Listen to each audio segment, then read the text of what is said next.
Hello, नमस्ते. मी माझं स्वतःचं cloud kitchen चालवते, तुम्हाला तर माहिती आहेच.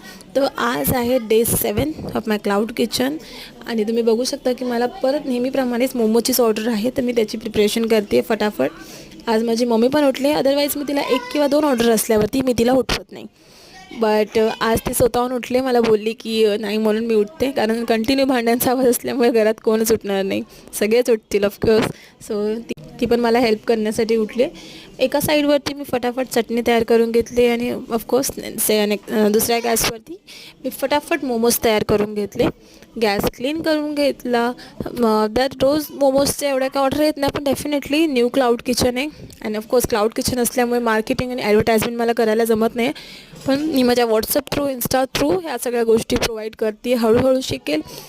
ॲडिटिंग अजून नीट सजेस्ट मी की कसं ॲडिटिंग करायचं. सो हळूहळू मी ते पण शिकेल.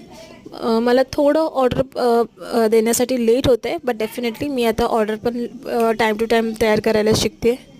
सो तुम्ही बघत असाल की माझी ऑलमोस्ट तयारी डन आहे. मोमो पण फ्राय करून झालेले आहेत माझे. आज एकच ऑर्डर आली. टोटली 1-2 दिवसानंतर मला ऑर्डर. तर आज मी ठरवलं की मी आज फटाफट ऑर्डर डिलिव्हर करणार without any delay. So order almost done. Momo एका साईडला मी कंटेनरमध्ये टाकलेत आणि मी चटणी आणि मेवसाठी एक छोट्याशा चटण्या असं पॅकेटसारखं घेतलं आहे, बिकॉज ते दिसायला पण खूप डिसिप्लिनसारखं दिसतं अँड ऑफकोर्स ते देताना पण थोडं नीट वाटतं. नीट अँड क्लीन दिलं पाहिजे. ऑब्व्हियसली माझं न्यू आहे, सो मी सर्व करताना एक छोटीशी डेअरी मिल्क पण सोबत देते की ऑफकोर्स कस्टमरला छान. सो मी श्यामल मंगेश बोराडे, माझ्या मिनी ब्लॉगसोबत जोडून राहा. Thank you, bye.